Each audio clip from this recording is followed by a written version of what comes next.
Alright, let's go. Part 3 of your semester exam review for the spring semester.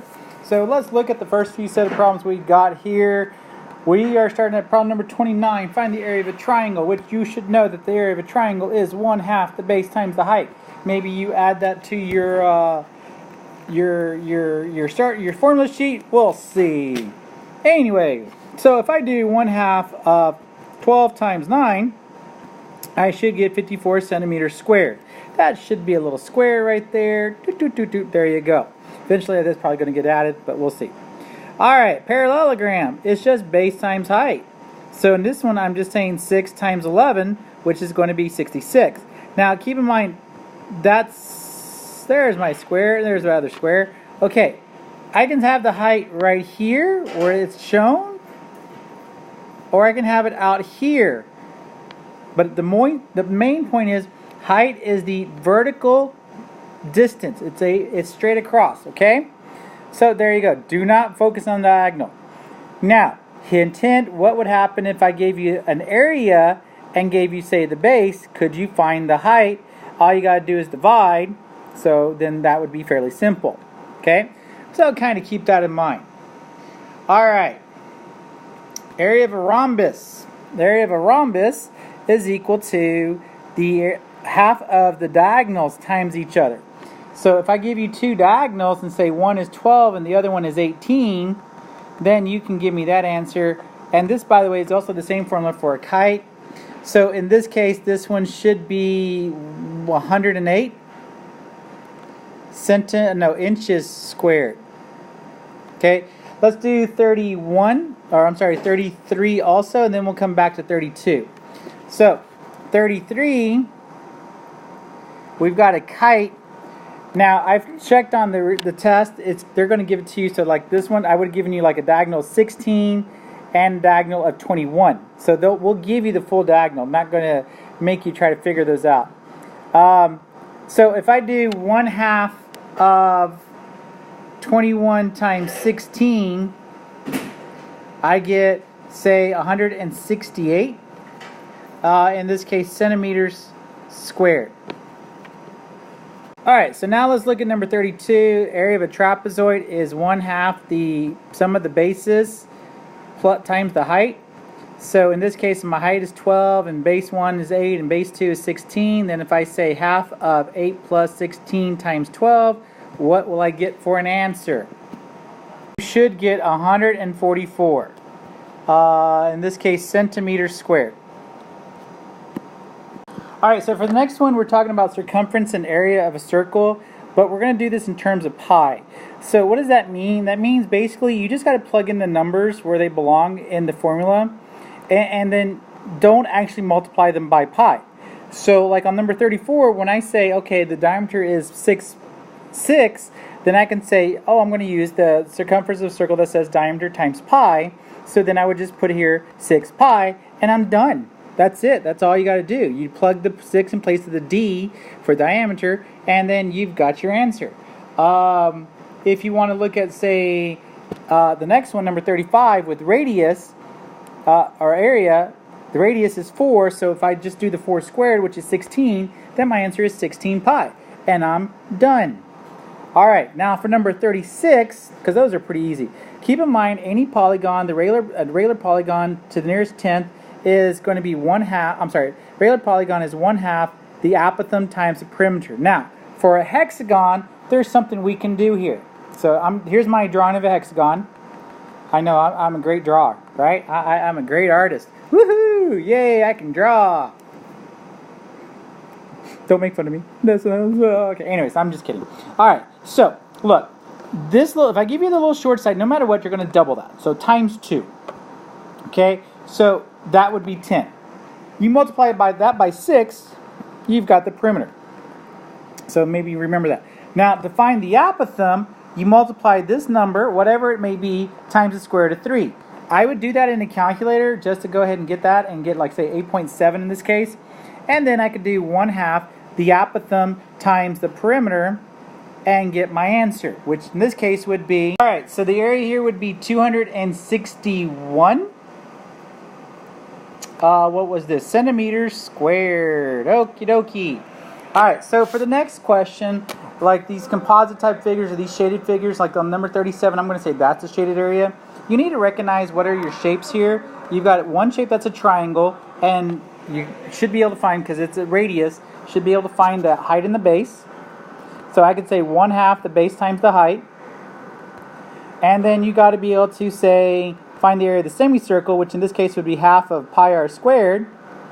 And then once you got those two, in this case, one's overlapping the other, so you would subtract the two to get that answer. Now, if I were to say on the semester exam, do it like this, where like one is next to the other like this, then you would add those two areas. Okay, so for the next part, this problem 38, we want to talk about area factor. I don't know if we got to this very much, but we'll put it this way. Okay, if perimeter, if it says something like perimeter, whatever the side factor is, it's the same. If it was area, we square it. If it was volume, we would cube it. We had something similar to that, but we were talking about new versus old type of thing, not like the way this is set up. But that's basically what those would do. And then you would try to say, like on this case, on number 38, they're talking about the old side, the side or the diameter is increased by a factor of 3. Then that means the new area would be increased by a factor of 9, because we would just take the 3 and square it. Okay, so that one should be fairly easy. If you take 39 and see, I'll put 39 right here. 39 says it has an area of 8 square feet, and you want to say double the area. What size should you make the sides of the new sandbox? Well, let's look at that one. You know what? Actually, I'm going to say on number 39, let's omit that one, because I think the way they worded that, they meant for like that one to have like an answer of like, say 64 times or 4 times or something like that, but they kind of messed up on how they asked that question. So I'm going to go with that's not a good question. So we'll just toss that one out. Okay, so that one's tossed out. I'm going to say omit 41 and 42. We didn't really cover probability like that, so I'm not going to worry about those type of problems. So let's look at 42 and 43.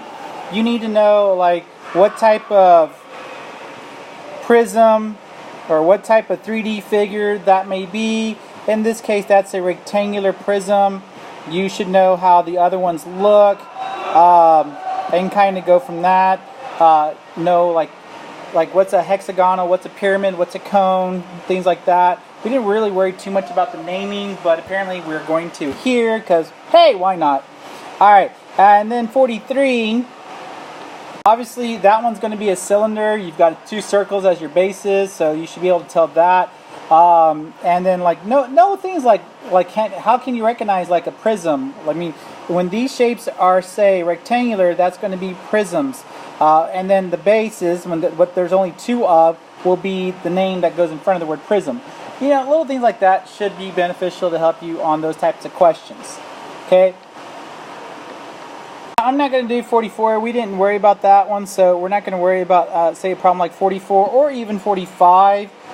We did not do 3 points. I mean, if it's a midpoint and it's 3, then all you'd have to do, I mean, I'll say, like on 45, if it's even if it's 3 points, in this case, like 2, 6, and 11. Oops, let's try that again. All you got to do is like, say, add 2 plus 0, divide by 2, 6 plus 0, divide by 2, 11 plus 0, divide by 2, to get the 3 points of 1, 3, and say 5.5. That would be how you would do that. If it was the distance formula, it's just add a z. That's really all that is. I don't think that's hard, but if we need to worry about that, we'll talk about that later. 46 is interesting. I do not remember talking about 46 or 47. We didn't really worry about those. We'll look at those maybe in a minute. So here are some formulas for lateral area and surface area. All I did was actually get them from the Unit 13 test review video. So you may want to go back and use that to help you look at the board and see what those ones were. I actually kind of shortened this up a little bit compared to, and I'm sure there's sphere and hemisphere, but we have these for now. Okay, so what am I saying here? I'm saying like for like number 48, you could say, depending on how you want to do it, I would prefer that you think of it like this, the front, as your, as like that, and the distance going this way is your height. Okay, so I'm going to say that's like the height. So that would, in this case, would be 4, and I'm using 12 and 6 to help me get my perimeter. Now, you still need to know how to get a perimeter. Obviously, you would add up all sides. So here your perimeter is 36. So then to find the lateral area, it's the perimeter times the base, as you can see here. I'm sorry, the perimeter times the height.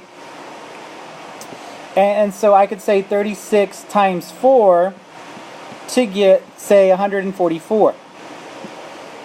Now, I also usually have to find the area of the base. So I'm trying to find the area of this right here. So that's going to be my big B, which in this case would be 72. So that the surface area, which is supposed to be the perimeter height plus the 2 times the base, would end up being like here. In this case, the surface area would be, notice here that this right here matches this. So you don't have to do it twice.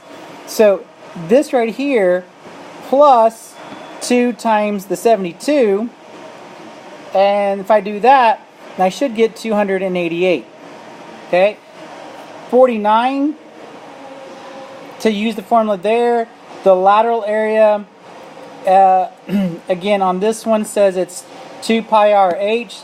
So I would say 2 times pi times 4 times 12, and type in, press enter. Oh, get my answers in terms of pi. Because yeah, why not? That's what we did when we were doing these. So if it says in terms of pi, which I don't know why, I guess they decided let's look at something back from many years ago, you multiply just those and put the answer of pi. So in this case, like 8 times 12 is 96, so this would be 96 pi. If I say to the nearest tenth, then you would actually multiply that and go from there. Now surface area is, take that 96 pi, the lateral area, because notice again, these match, and say plus the 2 pi r squared, 2 times pi times r squared, which in this case on this one is 4 squared. So that should give me 1632 pi. And then I can add the 96 pi here, and I would have, say, the 96 plus the 32 to get 128 pi. Because again, why not? Alright, so let's look at number 50. Lateral and surface area of a pyramid. Okay, so again, notice what it says here. Half of the perimeter times the slant height. Okay, so when you look at a perimeter, when you look at a pyramid, keep in mind, like, you've got, I'll try to draw this as best I can, but you've got a height that goes along the side, and then you got a height that goes straight down and makes a 90-degree angle. Okay, in this one, we're saying that the slant height is 8, and then we've got a base of 6 and 6, so the perimeter here is 24, and so for the lateral area, it would be, according to this again, half of the perimeter times the slant height, so half of 24 times 8, and when I do that, I should get 96, but let me double check on my calculator. Yes, I do get 96 inches squared. Okay, now the surface area is, take that, because again, notice how these match, and add the area of the base, which in this case, 6 times 6, area of the base here is 36, so I would have 96 plus 36, and I would have 132 inches squared. Whoops, not cubed, squared. I have no idea why I was writing cube. Alright, and then number 51, and I'm probably going to stop there because I'm running short on time and I have some other things I need to take care of. Sorry guys. But let's look at that one. Again, cone is pi RL. So this one, I don't give you, because, oh no I do, it's 13. And then here's 5. Okay, so here we've got like, if we do the pi RL, terms of pi, of course, why not? Lateral area is pi RL, or pi times the radius times the slant height. Then I would be saying pi times 5 times 13, which would give me 65 pi. Alright, surface area, notice again how these are the same. Duh, trying to save you some work, kiddos. So I've got 65 pi plus pi times 5 squared, which is 25 pi. And then if you add those together, guess what? You get 90 pi, and there's your surface area. Okay, so you can see how we can solve some of these in different ways, and it's not even that difficult. I'll start with volume on the next one. So there you go. We are done for today, or we're done for now with this one, and hopefully you'll continue to watch for the next one. Thank you so much for your time. Y'all take care.